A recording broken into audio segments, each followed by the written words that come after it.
Friends, આજે હું તમારી સાથે શેર કરીશ કંદોઈની સિક્રેટ રેસીપી સાથે ગુજરાતી સ્ટાઇલ નાયલોન ખમણની રેસીપી. તો ઘરે ખમણ ઢોકળા બનાવવા બહુ જ સહેલા છે, જેને આપણે ઘરની સિમ્પલ વાટકીથી પરફેક્ટ માપ સાથે બનાવશું. પણ ખમણ ઢોકળા ચણાના લોટ સાથે બનેલા હોય છે, એટલે ઘણીવાર ઢોકળા ઠંડા થયા પછી કોરા લાગતા હોય છે અથવા તો તેને ખાતી વખતે ગળામાં ડચુરો ચડતો હોય છે. આજે હું તમારી સાથે ખમણ ઢોકળામાં વઘાર કરવાની એવી ટ્રીક શેર કરીશ કે તમારા ખમણ ઢોકળા એકદમ જાળીદાર, સ્પોન્જી અને 100% બજાર જેવા તૈયાર થશે. તો ફક્ત 2 વાટકી ચણાના લોટમાંથી 500 ગ્રામ જેટલા નાયલોન ખમણ ઘરે મિનિટોમાં તૈયાર થઈ જાય છે, જેને આ ટ્રીક સાથે એકવાર ચોક્કસથી ટ્રાય કરવા જેવા છે. તો ચાલો રેસીપી શરૂ કરીએ. ઘરે બજાર જેવા નાયલોન ખમણ બનાવવા માટે ઘરમાં રહેલી કોઈ પણ એક વાટકી સેટ કરી લ્યો. તે વાટકી પ્રમાણે 1 કપ અને 260 ml જેટલું પાણી લેવાનું છે. તેમાં સ્વાદ પ્રમાણે મીઠું, 1/4 ટીસ્પૂન જેટલી હિંગ, 1/4 ટીસ્પૂન જેટલો હળદર પાવડર એડ કરી દઈએ. હળદર પાવડરનું પ્રમાણ વધુ પડતું નથી લેવાનું. ખટાશ માટે 1 ચમચી જેટલા લીંબુના ફૂલ એડ કરી દઈએ. બજારમાં મળતા નાયલોન ખમણ લીંબુના ફૂલ સાથે જ બને છે. સાથે મેં અહીંયા ધળેલી ખાંડ લીધેલી છે. મોટી ચમચીના માપથી 2 મોટી ચમચી જેટલી ખાંડ પાણીમાં એડ કરી દઈએ. બધા જ મસાલાને સારી રીતે મિક્સ કરી લઈએ. મસાલાના આ રીતના પાણીમાં મિક્સ કરવાથી તે એકદમ સારી રીતે ઢોકળાના બેટરમાં ભળી જાય છે. હવે મેં અહીંયા તે જ વાટકીના માપથી ચણાનો લોટ લીધેલો છે, તો લોટને આપણે ચાળીને એડ કરવાનો છે. વાટકીના માપથી 2 વાટકી અને વજનમાં 200 ગ્રામ જેટલો ચણાનો લોટ ચાયણામાં એડ કરી દઈએ અને તેને ચાળીને મિક્સિંગ બાઉલમાં એડ કરી દઈએ.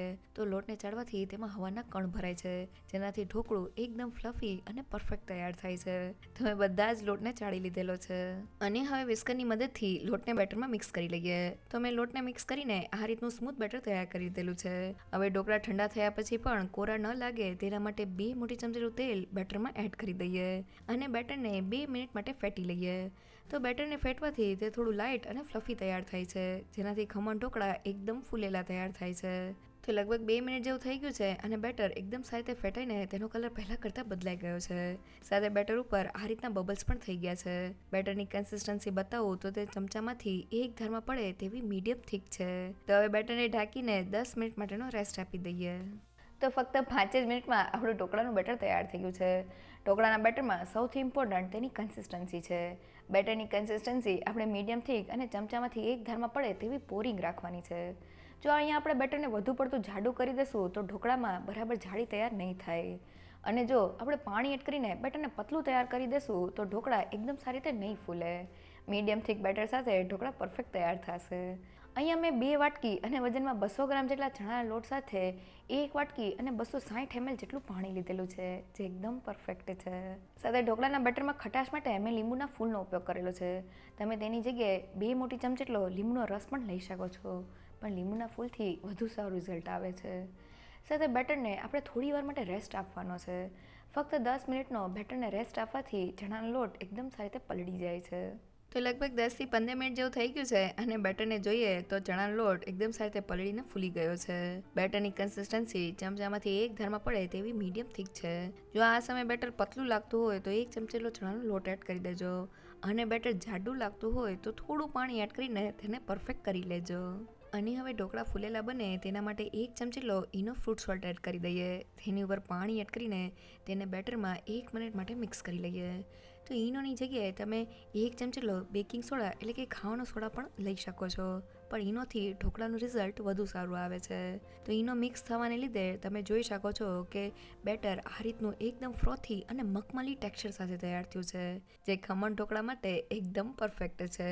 તો હવે તેમાંથી ઢોકળા બનાવવા માટે મેં અહીંયા નાની સાઇઝનું મોલ્ડ લીધેલું છે. તમે કોઈ પણ ડબ્બા કે થાળીનો ઉપયોગ કરી શકો છો. તેમાં તેલ એડ કરીને તેને ગ્રીસ કરી લઈએ અને હવે ઢોકળાના બેટરને તેમાં એડ કરી દઈએ. અને હવે ઢોકળાને સ્ટીમ કરવા માટે મેં સ્ટીમરમાં 5 મિનિટ પહેલાં પાણીને ગરમ કરી લીધેલું છે, જેથી અંદર એક ટેમ્પરેચર જનરેટ થઈ જાય. હવે ઢોકળાને સ્ટીમરમાં રાખી દઈએ અને ઢાંકીને હાઈ ગેસની ફ્લેમ પર ઢોકળાને 20 થી 25 મિનિટ માટે સ્ટીમ કરી લઈએ. તો લગભગ 20 મિનિટ જેવું થઈ ગયું છે. હવે ઢાંકણને ખોલી લઈએ. તો આપણા ઢોકળા એકદમ ફૂલેલા તૈયાર થયા છે. છરીની મદદથી ચેક કરીએ તો તે અંદરથી જરા પણ કાચા નથી. તો હવે ગેસની ફ્લેમ બંધ કરી દઈએ અને હવે ઢોકળાને થોડી વાર માટે ઠંડા કરી લઈએ. તો આપણા ઢોકળા ઠંડા થાય છે ત્યારે એકદમ નવી ટ્રીક સાથે ઢોકળાનો વઘાર કરવા પેનમાં 2 મોટી ચમચી જેટલું તેલ એડ કરી દઈએ. ગરમ તેલમાં 1 ચમચી રાઈ, 1 ચમચી સફેદ તલ, 4 થી 5 લીલા મરચાંના ટુકડા એડ કરીને તેને સારી રીતે સાતરી લઈએ. તો બધી વસ્તુ સારી રીતે સતળાઈ ગઈ છે. હવે આપણે વઘારમાં પાણી એડ કરવાનું છે. તો આ રીતના ગ્લાસ પ્રમાણે 2 ગ્લાસ જેટલું પાણી વઘારમાં એડ કરી દઈએ. સાથે મીઠાશ માટે 4 થી 5 મોટી ચમચી ખાંડ એડ કરી દઈએ. હવે ખાંડને પાણીમાં સારી રીતે ઓગાળી લઈએ. તો જનરલી ખમણ ઢોકળાનો વઘાર કરતી વખતે આપણે વઘારમાં વધુ પડતું પાણી એડ નથી કરતા હોતા, પણ વઘારમાં આ રીતના પાણી એડ કરવાથી આ બધું જ પાણી ખમણમાં એબ્ઝોર્બ થશે, જેનાથી ખમણ 100% સોફ્ટ અને બજાર જેવા તૈયાર થશે. તો ખાંડ એકદમ સારી રીતે ઓગળી ગઈ છે. ગેસની ફ્લેમ બંધ કરીને વઘારમાં થોડા કોથમીરના પાન એડ કરી દઈએ. હવે આપણે આ વઘારને ઠંડો કરવાનો છે. તો વઘાર ઠંડો થાય છે ત્યાં સુધી ઢોકળાને જોઈ લઈએ. તો લગભગ 20 થી 25 મિનિટ પછી ઢોકળા એકદમ સારી રીતે ઠંડા થઈ ગયા છે. હવે તેને મોલ્ડથી અલગ કરી લઈએ. તો તમે જોઈ શકો છો કે એકદમ જાળીદાર આપણા ઢોકળા તૈયાર થયા છે. ઢોકળા એકદમ સારી રીતે ઠંડા થાય પછી જ આપણે તેને ડીમોલ્ડ કરવાના છે. અને હવે ઢોકળાના વઘારને જોઈએ તો વઘાર એકદમ સારી રીતે ઠંડો થઈ ગયો છે. હવે ઢોકળાને વઘારમાં એડ કરી દઈએ અને વઘાર સાથે સારી રીતે કોટ કરી લઈએ. તો કંદોઈની નવી ટ્રીક સાથે ઢોકળાનો વઘાર કરતી વખતે આપણે એ વાતનું ખાસ ધ્યાન રાખવાનું છે કે આપણે વઘાર અને ઢોકળા બંનેને એકદમ સારી રીતે ઠંડા કરી લેવાના છે. તો વઘાર સાથે આપણું ઢોકળું સારી રીતે કોટ થઈ ગયું છે. તો હવે તેને વઘારમાંથી લઈ લઈએ અને હવે ઢોકળા ઉપર થોડું કોપરાનું છીણ અને થોડા દાડમના દાણા એડ કરી દઈએ. અને હવે છરીની મદદથી ઢોકળાને કટ કરી લઈએ. તો મેં ઢોકળાને કટ કરી લીધેલા છે. એક ઢોકળાને હાથમાં લઈને જોઈએ તો ઢોકળા એકદમ જાળીદાર, સ્પોન્જી અને બજાર જેવા તૈયાર થયા છે ને બનાવવા એકદમ સહેલા. તો આપણા ખમણ ઢોકળા તૈયાર થઈ ગયા છે. વઘાર કરવાની આ ટ્રીક સાથે ખમણ ઢોકળા એકદમ રસરસતા અને બજાર જેવા તૈયાર થયા છે. વઘારમાં જ્યારે આપણે ઢોકળાને એડ કરીએ છીએ ત્યારે ઢોકળા બધા જ વઘારને એબ્ઝોર્બ કરીને એકદમ રસરસતા તૈયાર થાય છે.